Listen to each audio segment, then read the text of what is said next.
संतप्त मानस शांत हूँ, जिनके गुणों के गुण साध्यमान महान विचरे हमारे ध्यान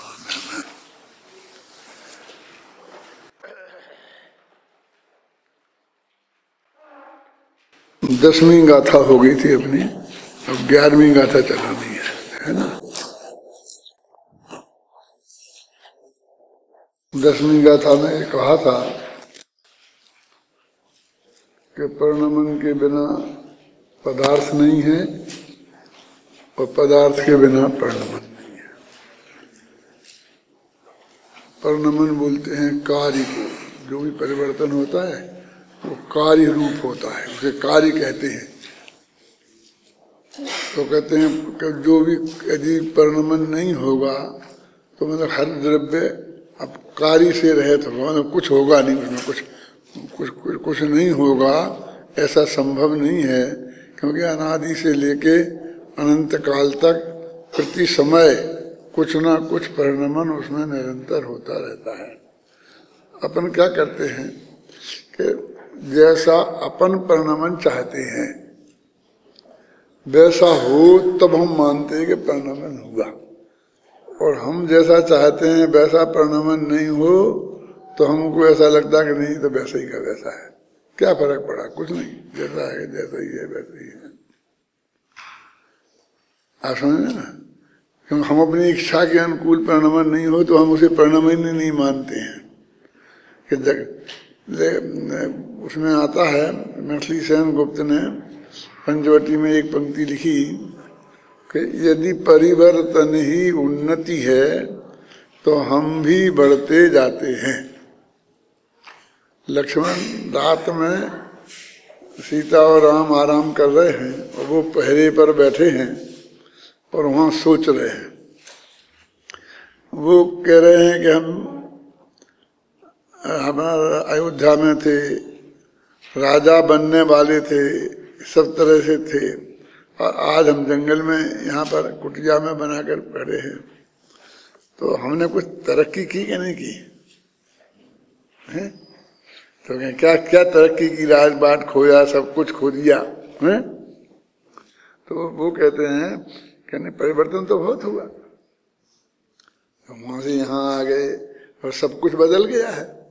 तो यदि परिवर्तन का नाम ही उन्नति है तो हम भी बदल रहे हैं, हो ही रहा है। फिर हमको सीधे सच्ची बातें पसंद आती है, यही भाव मुझे अच्छे लगते हैं कि परिवर्तन तरक्की का नाम है और परिवर्तन हम में भी हो रहा हूँ।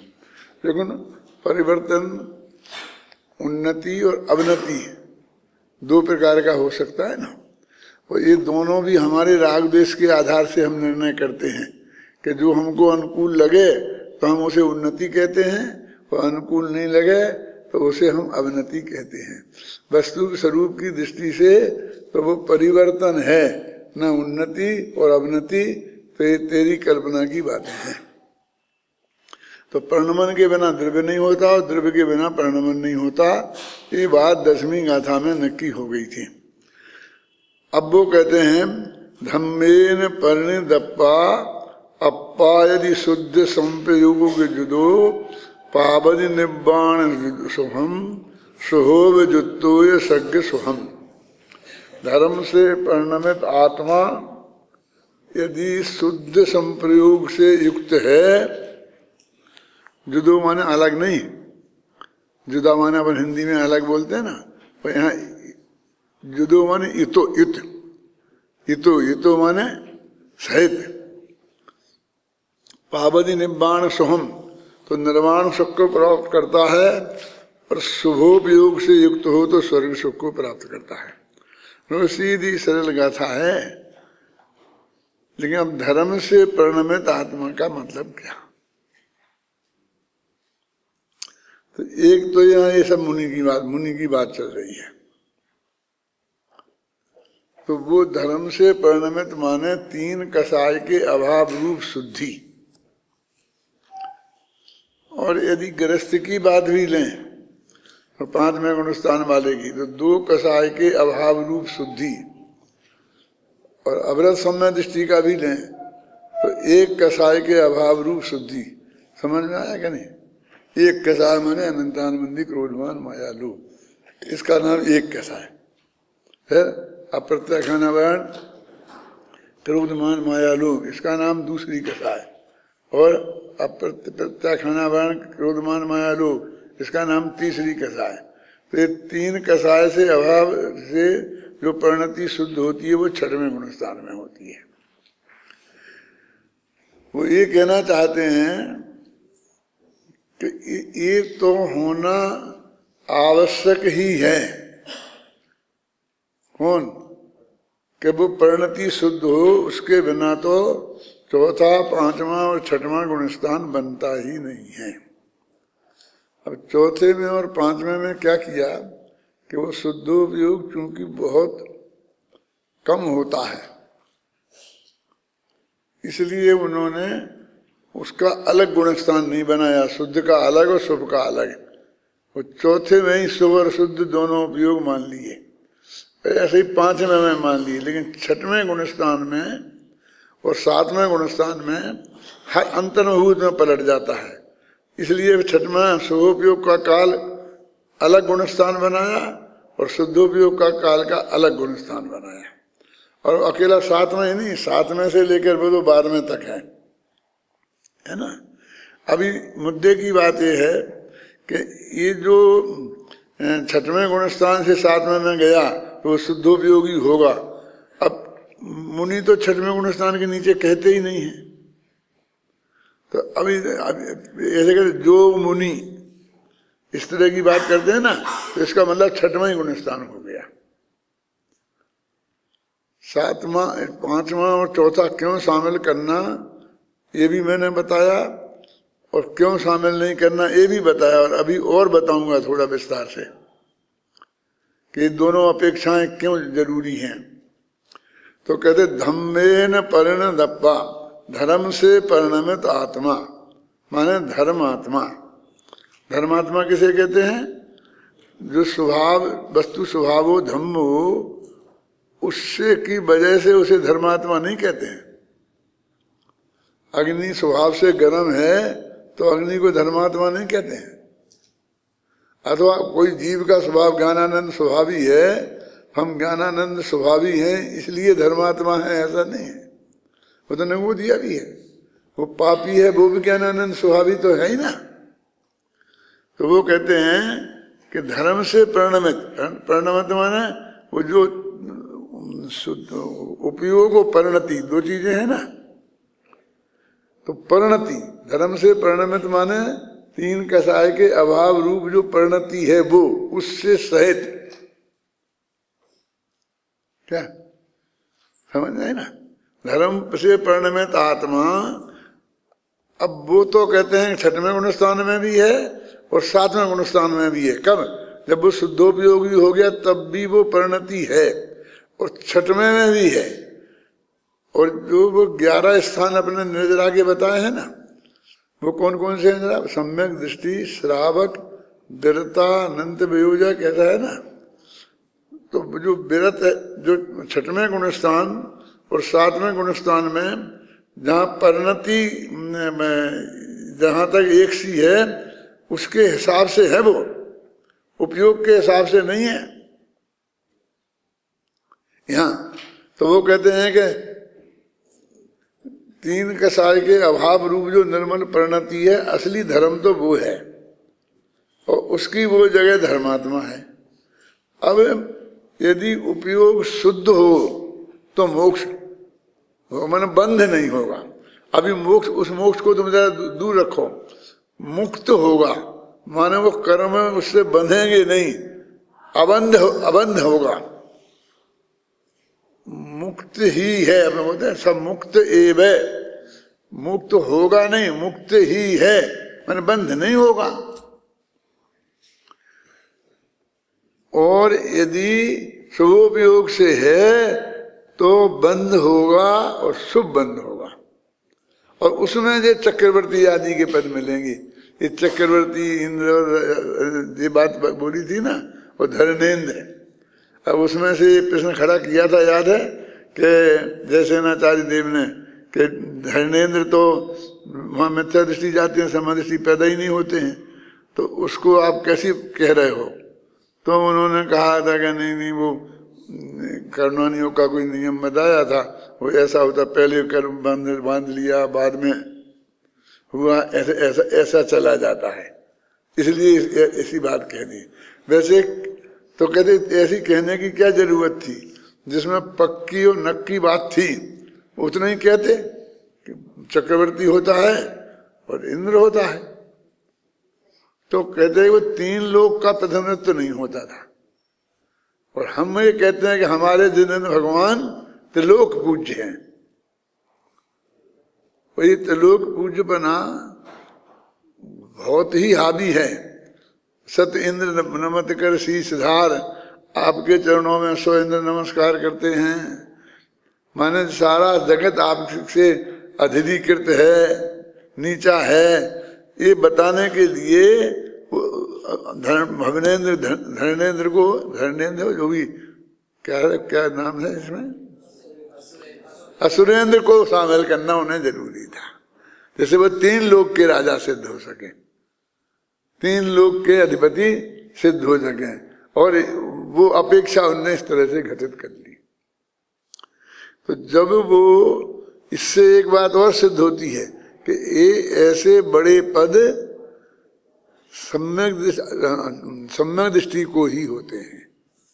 तो अब वो यदि हम 6वें गुणस्थान तक रहते हैं, तो 5वें गुणस्थान और 4थे गुणस्थान वाले जो हैं, शुद्ध उपयोग और शुद्ध परिणति वाले, फिर उनको ये पद प्राप्त नहीं होंगे, इसलिए उन्हें ये भी कहना है कि उनको प्राप्त होते हैं, इसलिए फिर वो वहां तक नीचे लाए। मैंने सम्यक दर्शन होते ही शुद्ध परिणति तो शुरू हो गई। अब कितनी गहरी है, 2 कसाय के अभाव रूप है, 3 कसाय के अभाव रूप है, 1 कसाय के अभाव रूप है। मैं तो तुमको इतना ही बोल रहा हूँ, 1 2 3 कसाय, क्योंकि मैं समझता हूँ कि तुम समझते हो, लेकिन मैंने जो लिखा है ना इसमें, तो मैं तो ऐसा खोल खोल के लिखा कि 2 कसाय माने क्या और 3 कसाय माने क्या, मतलब खोल के पूरी प्रकृतियों के नाम गिना के लिखे। क्यों कि वो सामान्य आदमी समझता नहीं, वो 2 कसाय माने क्रोध और मान, ऐसे 2 समझ लेता है। 1 कसाय अकेला क्रोध, 3 कसाय क्रोध मान माया, ऐसा नहीं। अच्छा, तो अब ये हो गई ना, धर्म से परिणामित जो आत्मा है, यदि वो शुद्ध भाव से संयुक्त है तो निर्वाण सुखम पावती, और सुखोपयोग से युक्त है तो स्वर्ग सुख पाता है। देखो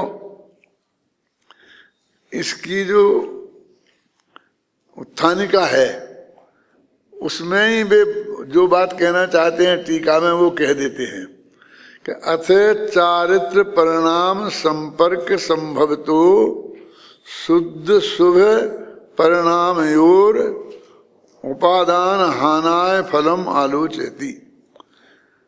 कहते चारित्र के परिणाम के संपर्क वाला, मैंने क्या, शुद्ध 3 कसाय के अभाव रूप शुद्ध परिणति, 2 कसाय के अभाव रूप शुद्ध परिणति, वो उसको बोल रहे जो चारित्र के बाद आगे संपर्क वाला। इसमें लिखा ना, क्या लिखा, तात्पर्य है यहाँ चारित्र परिणाम के साथ रहने वाले ग्रहण करने योग्य शुद्ध परिणाम और त्याग करने योग्य शुभ परिणाम का फल बताया जा रहा है। माने धर्म परिणाम के साथ, माने वो शुद्ध परिणति के साथ, समझे ना, धर्म परिणाम के साथ माने वो शुद्ध परिणति। कौन शुद्ध परिणति? 1 कसाय, 2 कसाय, 3 कसाय के अभाव रूप जो शुद्ध परिणति है, उसके साथ जो ग्रहण करने योग्य और त्यागने योग्य, दो तरह के परिणाम लिए कि ग्रहण करने योग्य तो शुद्ध जिससे मुक्ति की प्राप्ति होगी, और त्याग करने योग्य जिससे वो चक्रवर्ती आदि पद की प्राप्ति होगी।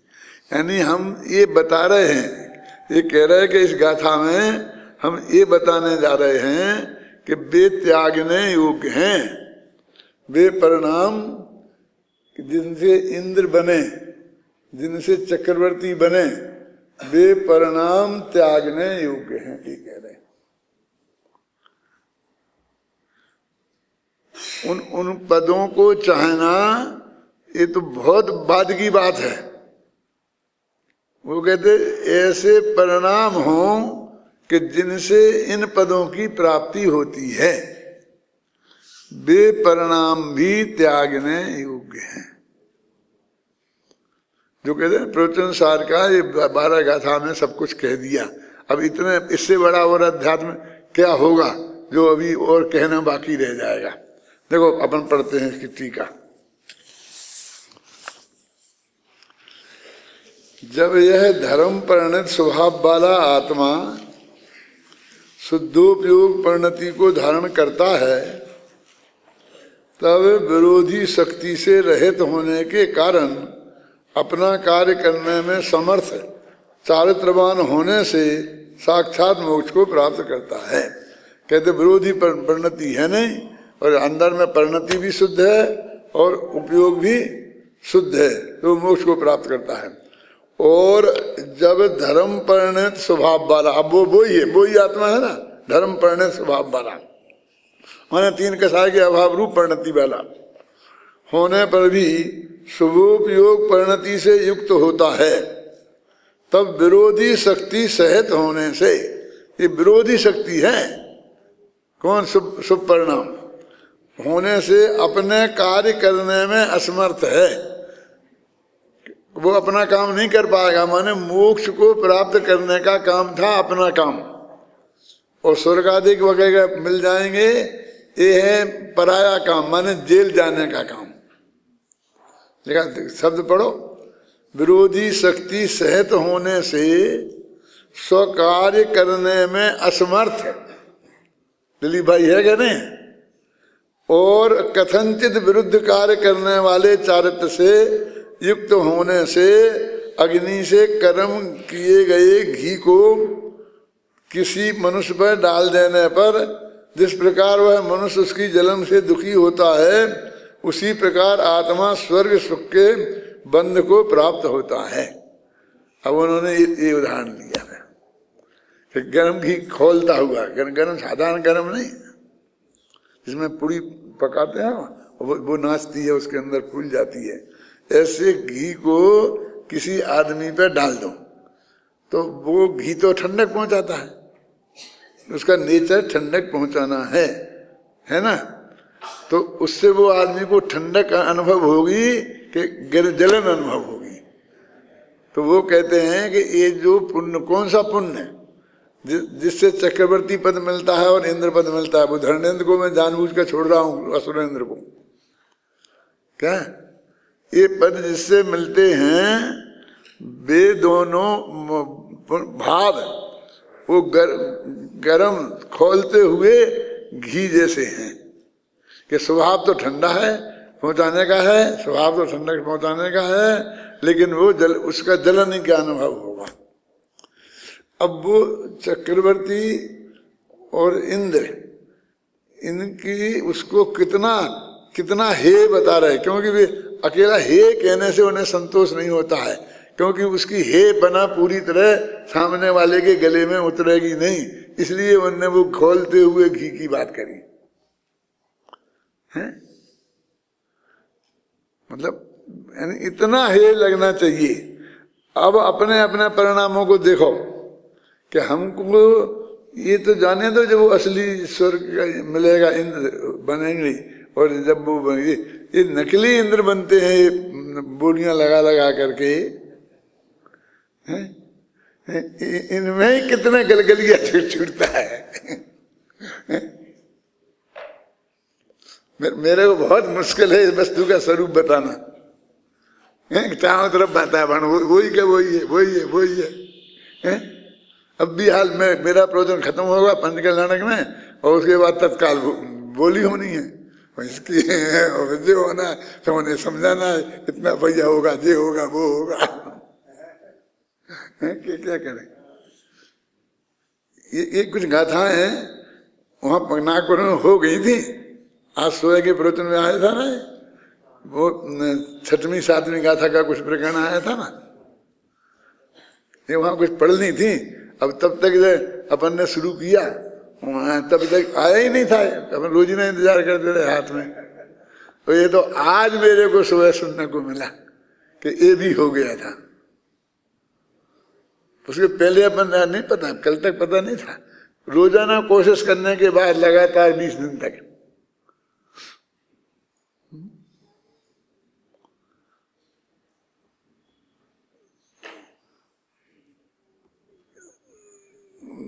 अब सोचो हम ये बात कहें कि नहीं कहें, ये बात समझने लायक है कि नहीं है। ऐसा ठीक है, बहुत ऊंची बातें हैं तो बड़े लोगों को बताना चाहिए। किन बड़े लोगों को बताएं? तुम शास्त्री फाइनल में आ गए, अब तुम्हें नहीं बताएं? धर्म में तुम बड़े हो कि नहीं? ये मूछ वाले बड़े हो चाहे नहीं हो, हैं?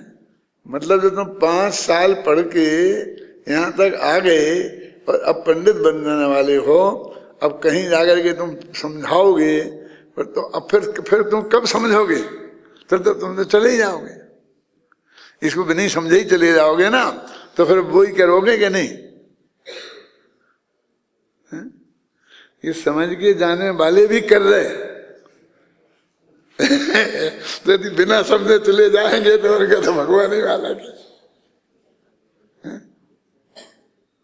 और इसमें लिखा है क्लियर, और अपन कहे नहीं। जो बात स्पष्ट लिखी है, आचार्य बताना चाहते हैं उसको, वो पात्र समझते हैं सामने वाले को, या तो हम ये कहें कि तुम प्रवचन सार पढ़ने के पात्र नहीं हो।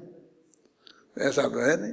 और ये तो सम्यक दर्शन की बात है, इसके बिना तो सम्यक दर्शन नहीं होने वाला है।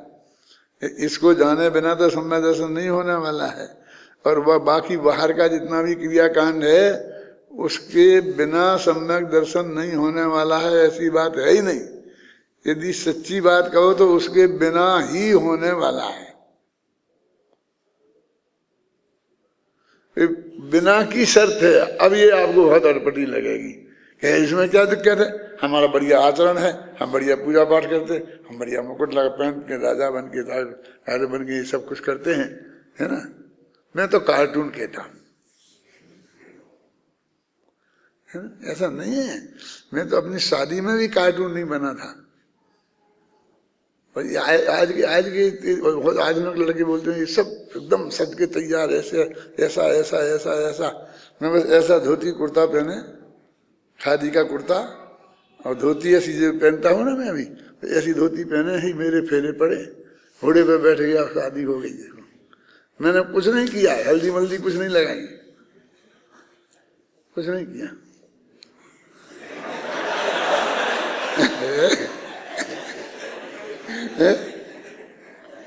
तब भी बहुत विरोध हुआ था, हो हल्ला हुआ था।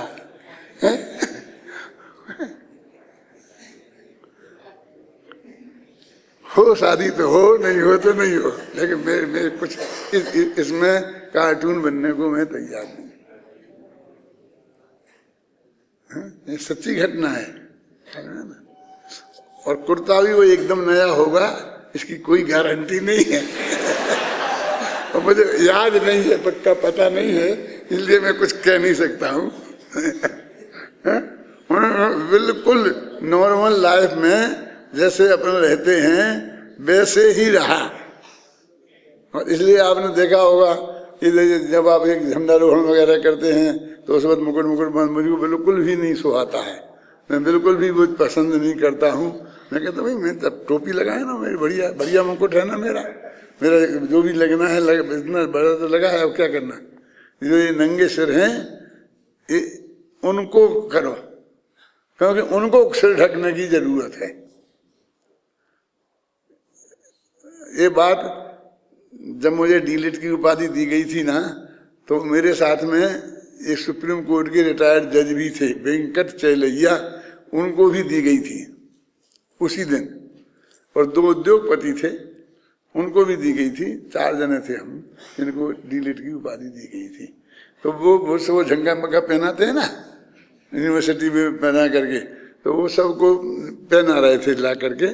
तो मुझे पहनाने लगे तो वेंकट चेलैया ने ये कहा कि उन्हें काहे को पहनाते हो, वे तो पहने हुए हैं, उनको डिस्टर्ब मत करो। क्या ये बात उसने उस दिन कही थी, जो मैं फीलिंग करता हूं ना, उसने ये फीलिंग किया, इन्हें पहनाने की क्या जरूरत है। और फिर हमें कहा आगे चलो, आप चलो आगे। मैं कि नहीं साहब आप चलो, मुझे बड़ा जज दिख रहा था सुप्रीम कोर्ट का रिटायर्ड, तो मैंने कि नहीं आप चलो। नहीं साहब हम क्या हैं, हमने किया क्या है, कोई उसके शब्द बता रहा हूं मैं गद्दी पे बैठ के। क्या हमने किया क्या है जिंदगी में? वकालत पढ़ी, पढ़ने के बाद में बस वकालत करने लग गए। वकालत करते करते नौकरी करने की शौक सूझी, सोचा कि नौकरी कर ली।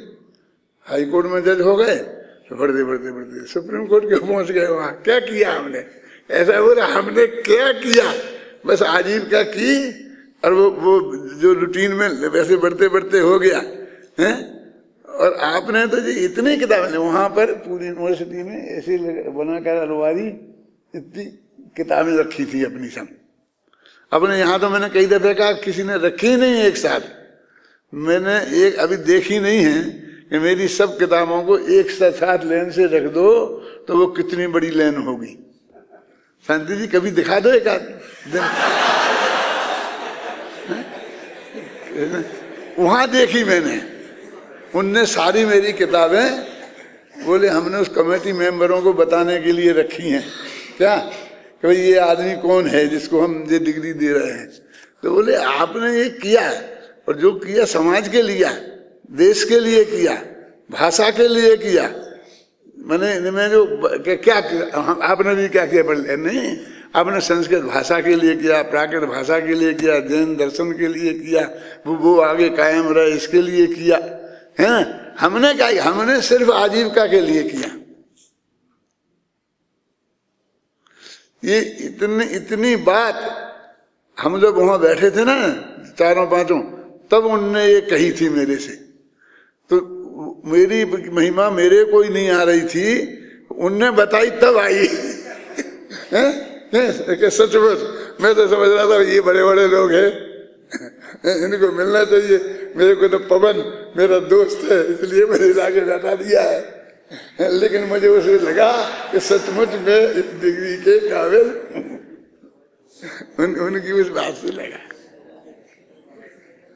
मैं ये चाहता हूं कि आपको ये लगना चाहिए कि आप जैन दर्शन के सर्वोत्कृष्ट विद्वान हैं। अंदर से एक गौरव आना चाहिए। क्योंकि आप ये जानते हैं कि चक्रवर्ती और इंद्र ये पदवी कितने हे हैं,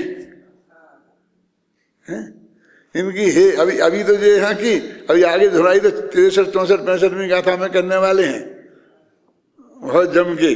अभी तो उसका संक्षेप में पूरी करनी ना, तो उसका बीज डाला है जी यहाँ, अभी विस्तार से तो वहां करेंगे। देखो पढ़ो, देखो इसे कितना बढ़िया ये है। कहाँ चला गया वो, देखो। तब विरोधी शक्ति सहित होने के कारण मिल गया कि नहीं, ये है ना पेज नंबर 16 पर, वो ब्लैक टाइप में है, चौथी लाइन, ब्लैक टाइप में चौथी लाइन है ना। तब विरोधी शक्ति सहित होने से स्वकार्य करने में असमर्थ है। कौन? जो वहां वो 3 कसाय के अभाव रूप शुद्ध परिणति है ना, वो भी बेचारी अपना काम नहीं कर पा रही, क्योंकि वो तो मुक्ति का कारण थी। अब शुद्धोपयोग था तो वो विरोधी शक्ति से सहित नहीं था, वो तो अनुकूल था, इसलिए वो अपना काम कर गई। और यहाँ ये शुभोपयोग है, वो विरोधी शक्ति सहित है। कौन? जिससे चक्रवर्ती पद बंधेगा, जिससे इंद्र पद बंधेगा, वो भाव। गुरुदेव फरमाते ना, जे भावे तीर्थंकर बंधा गोत्र बंधाए। वो अभी तो जिंदगी भर गोत्र ही बोलते रहे।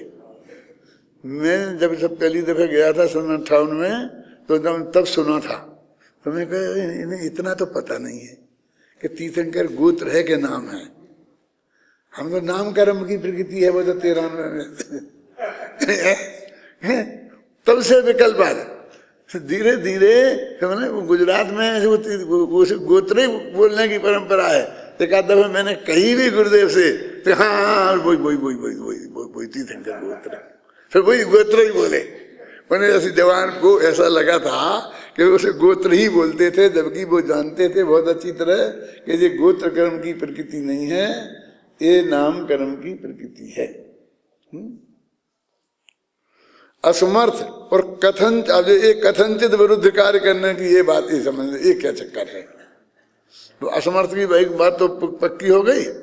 अब कथनचित तो कहते हैं कि उसको सराग चारित्र कहा ना, यदि वो कथनचित भी नहीं होता तो उसे सराग चारित्र नहीं कहते, लेकिन सराग सही, लेकिन चारित्र तो कहा ना।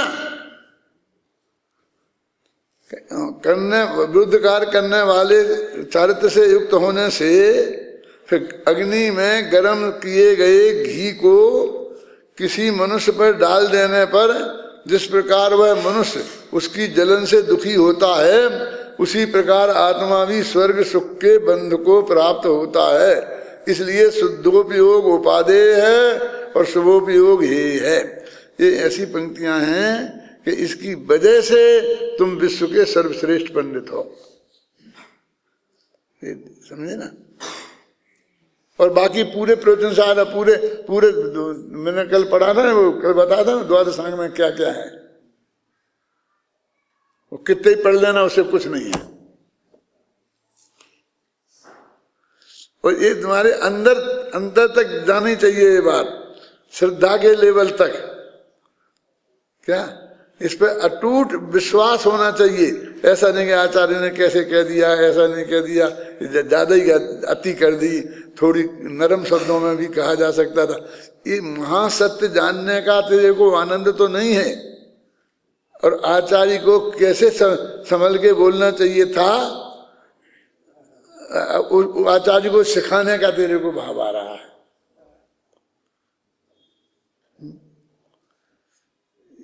एक वैज्ञानिक था, तो वो बहुत कोई चीज की जांच कर रिसर्च कर रहा था बहुत दिनों से, और उसको वो उपलब्ध नहीं हो रही थी। तो 24 घंटा वो उसी धुन में रहता था। तो वो नहा रहा था बाथरूम में, और विदेशों की बात है तो वहाँ तो बाथरूम में तो सब नंगे ही नहाते हैं। अब हिंदुस्तान में क्या है, देखिए हिंदुस्तान में तो कोई नहाता नहीं था नंगा मंगा तब। तो वो उस वक्त वहाँ पर उसको नहाते वक्त एकदम वो बात समझ में आई, क्योंकि वो तो उसी धुन में था। तो उसने कपड़ा पहने बिना वो सीधा दौड़ता हुआ राजा के दरबार में चला गया, क्योंकि राजा ने उसे वो काम सौंपा था कि ये काम की रिसर्च की तुमको फाइनल करनी है। तो जाते ही जाकर के सब ये क्या हुआ। अब सारे सभा में वो राजा आश्चर्य करेगा, ये नंगा दौड़ा चला आ रहा है। सब पहचानते थे वैज्ञानिक है बहुत बड़ा। तो क्या है, क्या हुआ कि वो सिद्ध हो गया है, वो बात सिद्ध हो गई। कि क्या सिद्ध हो गई, ये कपड़ा क्यों नहीं पहने, कि तुझे कपड़ा दिखते हैं। मैं जितनी बड़ी बात कह रहा हूं तेरे को सुना के मैं वहां से भाग के आया कि जब मुझे कपड़े पहनने की फुर्सत नहीं मिली, और तू कपड़े याद करता है, ये अशुभ है। तूने मंगलाचरण बिगाड़ दिया, क्या बोलते, बोनी बिगाड़ दी, क्या कहें उसके लिए। मतलब तुमने कैसी बात बीच में कह दी है? ऐसे जब हमको भी जब हम कोई ऐसी बात कहते हैं तो हम तो इसमें आनंदित हो रहे होते हैं कि हमने बहुत बड़ी बात आगे तक पहुंचाई, और तुम कहते हो नहीं ये बहुत जरा कठोर हो गई, थोड़ी दादा को संभल के बोलना चाहिए थी, लोगों का भी ध्यान रखना चाहिए था। तुम्हें ये विकल्प आता है। अरे जो होगा निबट जाएगा वो उसका। जो विरोधी को विरोधी करेगा विरोध, लेकिन तुझे तो कोई चीज मिली है ना। यदि तुझे मिली होती तो जैसे मुझे मिली और मुझे आनंद आ रहा और मुझे वो विकल्प नहीं सताता, ऐसा तुझे भी नहीं सताना चाहिए था। हम लोग ऐसे नहीं है नालायक कि गुरुदेव जी को इतनी गलती करनी चाहिए, ऐसा तो नहीं कहना चाहिए था, ऐसा तो कहना चाहिए था। मुझे आज ही एकदम याद आता है कि जब मैंने गुरुदेव से ये कहा था कि नहीं गुरुदेव गोत्र का नहीं है, तीर्थंकर नाम होता है, तो हाँ ऐसे कह के फिर बढ़ गए थे और फिर वो गोत्र ही कहते रहे कि क्या। तो उनको भी उस वक्त मैंने ऐसे ही विघ्न किया था कि जो मैं कह रहा हूं कि जिस भाव से तीर्थंकर गोत्र बंधा है वो भाव भी बंध का कारण है और हे है। तो इस पंडित को ये तो महिमा नहीं आ रही कि मैं कितना बड़ा तत्व कह रहा हूं और इसको गोत्र और नाम के चक्कर में पड़ गया है। समझ ना, ये बहुत बड़ी बात है। माने जो गुरुदेव जैसे महापुरुष हमको मिले और वो जब हमको कोई चीज बात बताते हैं और उस वक्त बीच में कोई छोटी मोटी गलती उनसे होती है, कुछ भी हो जाती है, तो उस पर ध्यान जाना सबसे बड़ा अपराध है। क्या हो गया, क्या हो जाएगा, क्या अनर्थ हो गया। मान लो मैं आपको समझा रहा हूं और समझाते समझाते रूमाल गिर गया तो क्या हो गया, उठा लेंगे। गिर गया तो हो क्या गया, तो वो आपका रूमाल उधर गिर गया, बीच में मुझे टोक के और रूमाल उठा देते और आगे आप रूमाल गिर गया था आपका, आप ले लीजिए। अरे तुम मेरे प्रवचन करने देगा कि नहीं, आप समझ में आए ना। इसे क्या हो गया कि वो टोपी टेढ़ी लगी है, ऐसी लगी है तो लगी रहने ना, तेरे को क्या फर्क पड़ता है।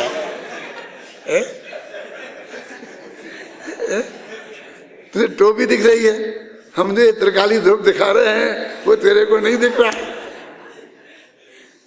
नहीं, ये जो मैं आपको मजाक नहीं कर रहा हूं, बहुत सच्ची बात कह रहा हूं। जब ऐसी गंभीर बात की बात हो तब ऐसी बातें बीच में किसी कीमत पर नहीं होनी चाहिए। यदि वो आपको बात कहनी है तो दूसरे समय में और कहा जा सकता है, ऐसा कोई निषेध नहीं है, ख्याल में आए ना, लेकिन दूसरे समय में कहा जा सकता है। देखो ये अपन ने पढ़ लिया ना, फिर एक दफा पढ़ेंगे, पढ़ना चाहिए।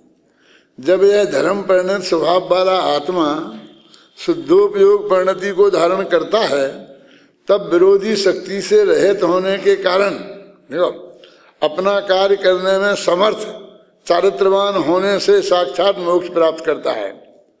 और जब धर्म परिणत वही का वही है, ऊपर भी ऐसा ही है ना, जब धर्म परिणत स्वभाव वाला, नीचे भी वही का वही शब्द है। धर्म परिणत स्वभाव वाला होने पर विश्वोपयोग परिणति से युक्त होता है तब विरोधी शक्ति सहित होने से स्वकार्य करने में असमर्थ और कथनचित विरुद्ध कार्य करने वाले चारित्र से युक्त होने से अग्नि से गर्म किए गए घी को किसी मनुष्य पर डाल देने पर जिस प्रकार वह मनुष्य उसकी जलन से दुखी होता है उसी प्रकार आत्मा भी स्वर्ग सुख के बंध को प्राप्त होता है। इसलिए शुद्धोपयोग उपादेय है और शुभोपयोग ही है। ये देखो अभी अभी वो मैं लिख रहा था ना कुंद शतकनुशीलन, उसमें भी ये गाथा आई है, तो उसमें मैंने इसको रस लेकर के अध्ययन भी किया और लिखा भी है, तो मुझे मेरा ताजा ताजा है, वो दिमाग में से निकल नहीं रहा है।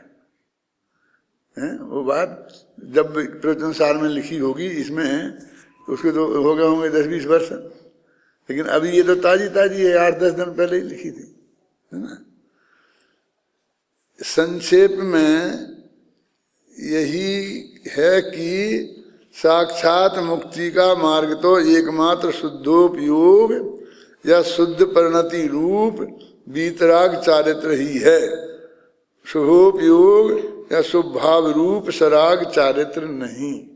और इसे कथनचित कह दिया ना, कथनचित कह दिया ना, वो कथनचित के विरुद्ध ये बात फिर नोट दी है कि कथनचित हमने उस अपेक्षा से कह दिया है ना, लेकिन वो वास्तव में कोई कथनचित मचनचित नहीं है, ये बात सही है। यद्यपि व्यवहार से शुभोपयोग या सराग चारित्र को भी धर्म कहा जाता है, मुक्ति का मार्ग कहा जाता है, अतः व्यवहार से सराग चारित्र वाले शुभोपयोगियों को धर्मात्मा भी कहा ही जाता है, मुक्त मार्गी कहा जाता है। तथापि निश्चय से तो वीतराग भाव ही धर्म है, वीतराग भाव ही मुक्ति का मार्ग है। वो वीतराग भाव शब्द सही सही है। वो शुद्धोपयोग में कहने से फिर एक तरह तक एकदम अंदर चला गया, ऐसा हो गया, ऐसा ऐसा ऐसा लगता है ना। देखो शुद्धोपयोग के काल में तो वीतराग भाव है ही, लेकिन वो जो शुभोपयोग जब वो चतुर्थ गुण स्थान में आए, पांचवें में लोग, पांचवें में दोनों है ना, शुद्धोपयोग और शुभोपयोग, चौथे में, तो उस वक्त जब वो शुद्धोपयोग होगा चौथे में पांचवें वाले को, तो परिणति तो शुद्ध है ही, तो दोनों हैं, दोनों हो गए ना। तो उस वक्त उसको जो भाव होगा वो वीतराग भाव होगा। वीतराग भाई उन्हें तो वीतराग भाव का मतलब आप समझते ही नहीं। हम तो राग नहीं करना है, राग नहीं करना है, ऐसे नहीं समझ में आएगा। कुछ फर्क ही नहीं है, फर्क ही नहीं पड़ता कहते उन्हें। वे तो बिल्कुल वीतराग भाव से ये सुनाया कि वहां आया तुम्हारे घर चोरी हो गई, ठीक है ठीक है ठीक है, नहीं वो सब नहीं हुई, वो दूसरे के घर हुई थी, हाँ ठीक है ठीक है ठीक है, हो गई तो ठीक है, नहीं हुई थी कैसे पढ़ने थे, दो ही ठीक है। माने तुमने कही तो हमने जान ली, अब समय लंबा हो मत। इसका नाम वो वीतराग भाव है। फिर उसे समझाते हैं कि नहीं साहब इस तो बात सही नहीं है, इस आपको गृहस्थी पे थोड़ा ध्यान तो देना चाहिए, तो थोड़ा ऐसा करना चाहिए, ऐसा नहीं चल सकता, ऐसा नहीं चलता। अरे आदमी तो वो है वो जो उसका लड़का को हो गया था ना, अपना काट खाया था, तो वो पूजा ही करता रहा था, क्यों, और उस पत्नी ने आकर के मंदिर में ही लड़के को डाल दिया था, और उन्हें कुछ नहीं, अपने पूजा ही करते रहे। आता क्या नहीं आता, किसका आता है, वो है ना विषापहार स्तोत्र बनाने वाले धनंजय कवि का। तो अब ऐसा लगता है कैसा है धनंजय कवि, ऐसा पागल जैसा लगता है। अब वो भाग्य से उसका जहर उतर गया तो तुम महिमावंत हो गए, लेकिन उतरने की संभावना तो बहुत कम थी ना, है? मैंने नेचुरल तो यही था कि वो जहर चढ़ जाता, मर भी सकता था, नहीं था, है? अब हमें उसको महिमा बताते हैं कि जहर उतर गया।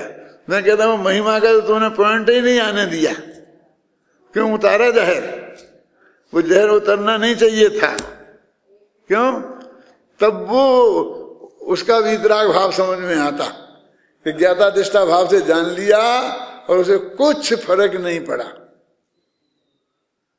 बोलो वो धनंजय कवि की महिमा तब ज्यादा होती कि जहर उतर गया, तब ज्यादा है। उन दो बातों में कौन जो बात बड़ी है कि उसने जहर उतार दिया, वो बात बड़ी है कि उस पर कोई फर्क ही नहीं पड़ा और उसने लागे सामने लाश रख दी तो भी शांति से पूरी करके, अरे मेरी कोई भक्ति से कुछ होगा, करने से कुछ होगा तो मैं अभी हालत कर लेता हूँ पूरी और फिर बाद में कर लूँगा, हो जाएगा। वो नहीं होना है तो मैं क्या करूँगा। वो उनका सही कदम था कि नहीं था, अभी मैं उसकी मीमांसा नहीं कर रहा हूँ, और गृहस्थ अवस्था में क्या होता है, क्या होना चाहिए, मैं उसकी बात भी नहीं कर रहा हूँ। लेकिन मैं कहता हूँ कि महिमा बताने के लिए क्या था, यही तो मेरा चित्त विद्रोह करता है। वो बादीराज मुनि, बादीराज के समझ गए, वो जिनको कोढ़ हो गया था, बादीराज है, तो उन्हें वो कोढ़ मिट गया बाद में, है ना, वो कहानी पढ़ी तो होगी ना तुम्हें, आप कुछ भी कहो, लंबा इसलिए नहीं लंबाता हूं कि मैं मान के चलता हूं कि सबने वो कहानी पढ़ी है। तो वो कोढ़ मिट गया, ये महिमा की बात है उस कहानी में कि वो कोढ़ नहीं मिटा जो उन्होंने बताया कि इतना दफे ये मिटा, मैंने रखा है नहीं, इतना मिट गया और ये नहीं मिटा, मैंने न इसमें कुछ किया ना मैंने इसमें कुछ किया, और ना मुझे इसका हर्ष है ये मिट गया और ना इसका दुख है कि ये नहीं मिटा। ये बाजीराज इसका नाम है, वो तो बात हमारी समझ में आती नहीं। मैं तो ये बताने की कोशिश की उसमें कि बाजीराज तो उसका नाम है कि मिटा दिया मैं अभी आलू जादू बनाओ, मैं अभी रहता था। मैंने ऐसे प्रतिष्ठाचार्यों को देखा है कि बरसात आ गई, ओले आ गए पंचकल्याणक में, मैं था शांति सागर जी महाराज थे, कौन इधर हसनापुर वाले कहलाते हैं जो, वे थे। और यही गांव की बात है दादा, उनका गांव अलावड़ा उनका गांव है। अलावड़े में पंच कल्याणक था और हम सब लोग गए हुए थे, जम्मू कुमार जी भी गए थे, कोटा वाले थे, सब थे। और वहाँ हमारे अब वो हो रहा था, मीटिंग हो रही थी बड़ी, और मीटिंग होगी निकली, इतना ओले गिरे कि बहुत ज्यादा भयंकर ओले गिरे। वहाँ जो पंडित जी थे प्रतिष्ठाचार्य जी, क्या पागल हो गया है, क्या हो गया? और उन्हें क्या चावल लेके इधर फेंके मंत्री बोले, और थोड़ी देर बाद तो रुकते ही है ना, तो ऐसे कर लेके देखो रोक दे, मैंने रोक दे। अरे तू ना तो पहले ही रोकने थे, आते ही नहीं। इतने पिटा दिया सबको, सारा बिगड़ हो गया, समझे ना। और अब कहता मैंने रोक दिया। मुझे तो उस वक्त हंसी आ रही थी कि क्या कर रहा है, लोगों को बुद्धू बना रहा है। अभी यार देखो ये बहस छिड़ जाएगी, अभी ये हो जाएगी बहस कि नहीं साहब होता तो है, मंत्र में कुछ ना कुछ होता तो है, जब आए तो हो तो जाता है, कहीं किसी का नहीं होता हुआ, किसी का तो हो जाता है। क्यों क्या ताराजनी हो जाता है ना, किसी का तो। मैं एक कहता हूं कि एक देव दूसरे देव का करता नहीं है, ये हमारी समझ में आता ही नहीं है, उसमें बहस होने लगती है।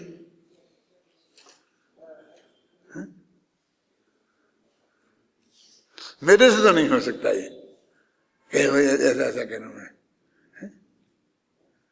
बिल्कुल सफेद। मैं कहता हूं वो पक्का जानते थे कि मैं कुछ नहीं जानता, मेरे ऐसा करने से कुछ होने वाला नहीं है, समझे ना, फिर भी कर रहे थे। ये बात 100% सच्ची है, इसमें बिल्कुल ये नहीं समझना। लेकिन तो अच्छा रहता है, थोड़ा लोगों को धैर्य बना रहता है, किसी न किसी तरकीब से उस गलत बात को वो थोपना चाहते हैं समाज पर, है नहीं? इसमें आनंद ही नहीं आता। क्या पढ़ रहे हैं, देखो पढ़ते हैं। यद्यपि व्यवहार से, ये तो हो गया ना, विद्राग भावी मार्ग है। 11वीं गाथा में शुद्धोपयोग और शुभोपयोग के फल की चर्चा करने के उपरांत अब 12वीं गाथा में अशुभोपयोग के फल के संबंध में चर्चा करते हैं कि इस गाथा की उत्थान का लिखते हुए आचार्य अमृतचंद कहते हैं, जिसका चरित्र परिणाम के साथ संपर्क असंभव होने से जो अत्यंत हेय है, अब उस अशुभ परिणाम के फल को स्पष्ट करते हैं। क्या अर्थ है इस पंक्ति का? जो ब्लैक है ना, वहां पर पढ़ो। जिसका चारित्र परिणाम के साथ संपर्क असंभव होने से, ये इसका क्या अर्थ है? किसका? जिसका माने किसका? अशुभ भाव का। तो चारित्र नाम का जो परिणाम है उसे संपर्क असंभव है, माने क्या? उसकी परिणति में 3 में से एक भी कषाय का अभाव नहीं है, अनंतानुबंधी कषाय का अभाव नहीं है। इसलिए अनंतानुबंधी है तो चारित्र हो ही नहीं सकता, अनंतानुबंधी मौजूद है तो चारित्र हो ही नहीं सकता। वो व्यवहार चारित्र तो हो जाता है, अरे वो ऐसा ही चारित्र हो जाता है कि वो अनंतानुबंधी मौजूद है, वो चारित्र हो गया, मतलब समझ लो कैसा होगा, समझ गया? कहते उसका तो धर्म परिणाम का साथ संपर्क होना असंभव है। किसका? अशुभ भाव का। उन अशुभ भाव का शुद्ध परिणति है ही नहीं वहां, तो धर्म परिणाम के साथ असंपर्क असंभव है। तो अब उसका फल बताते हैं, वो अत्यंत हेय है और वो अनिष्ट फल वाला है। अब ये इसमें ये बताते हैं, माने सम्यक दर्शन के बिना, मिथ्यात्व गए बिना कोई भी कितना भी क्रियाकांड हो, कितना ही चारित्र हो, 9वें गरीब तक जाने लायक इतना निर्मल परिणाम हो।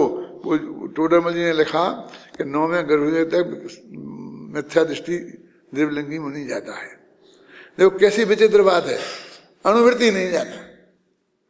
गिरस्थ सम्यक दृष्टि हो पांचवें गुण स्थान वाला हो, शुल्लक हो, ऐलक हो, आरिका हो। सुनना मैं क्या कहता हूं, वे 16वें स्वर्ग के ऊपर नहीं जा सकते। और वो द्रव्यलिंगी मिथ्या दृष्टि मुनि नग्न दिगंबर, वो 9वें गृहवेग तक जाता है। 16 स्वर्ग के और आगे 9वें गृहवेग तक जाता है। मैंने 16 और 9 कितने हो गए? 25। मैंने 25वें स्वर्ग तक जाता है वो। नहीं वैसे समझ में नहीं आता 9 गृहवेग क्या। बाहर से क्या नाप करें, उसके परिणाम कितना शुभ होंगे। वो कहते टोडामल जी कहते हैं कि उसके परिणाम कितना शुभ होंगे। अब द्रव्यलिंगी और मिथ्या दृष्टि, अब सभी बात है। और फिर भी 9वें गृहवेग तक चला गया। अब तुम बाहर का शुभ भाव का क्या करोगे। वे कहते हैं पौनी नहीं कती, मैंने अभी मुक्ति के मार्ग में एक कदम नहीं रखा कि इतनी दूर तक तो पहुंच गए। अरे वो मुक्ति का मार्ग ही नहीं था, वो गृहवेग होकर मुक्ति का मार्ग नहीं जाता है, वो तो उल्टा भागा है।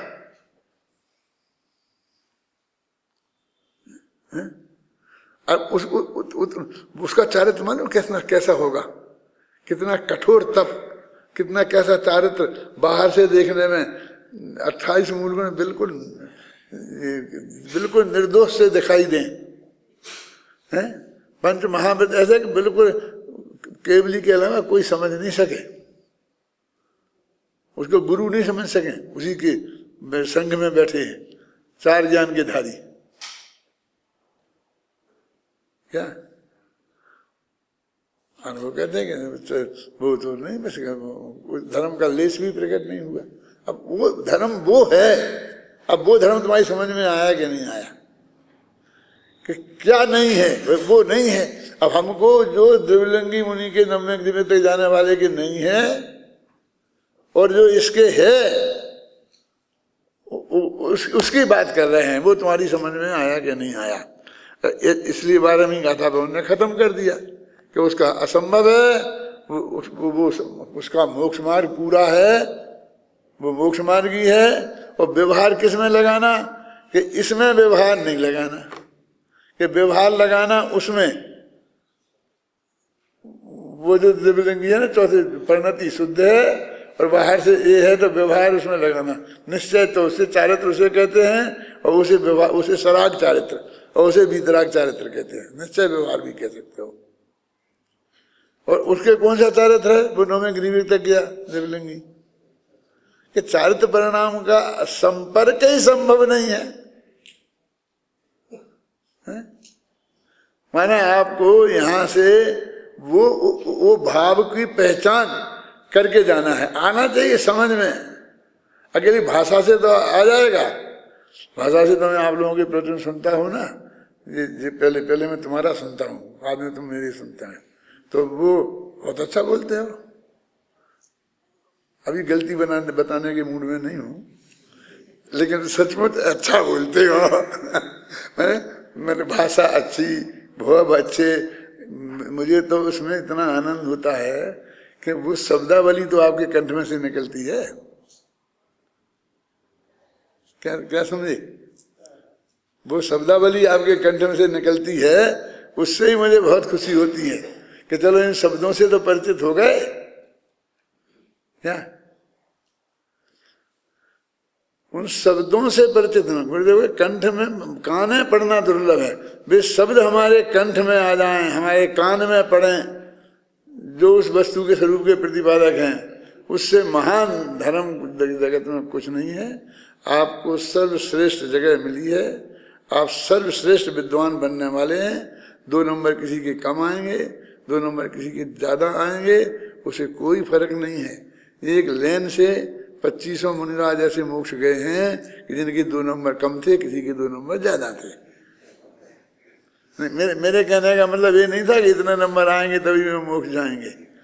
मतलब वो भाव आपके ख्याल में आ जाना चाहिए, और भाव प्रकट करने में, भाषा में किसी भी तरीके से कुछ कमी रह सकती है, इसलिए 2-5 नंबर कम आ जाएं, उसकी फिक्र शांति जी करेंगे। मैं तो ये कहता हूँ कि आपके ख्याल में वो बात आ गई कि कोई ऐसी अद्भुत चीज है जो इसमें जिस पे रीझा जा सकता है। इन दो गाथाओं में पंक्तियों में ऐसी कोई चीज है जिस पे रीझा जा सकता है। 12 गाथाएं पूरी हो गई और अब शुद्धोपयोग अधिकार चलेगा। कल से शुद्धोपयोग अधिकार चलेगा। थोड़ा बहुत मुझे कहना होगा तो कल और कह दूंगा थोड़ा इनके बारे में।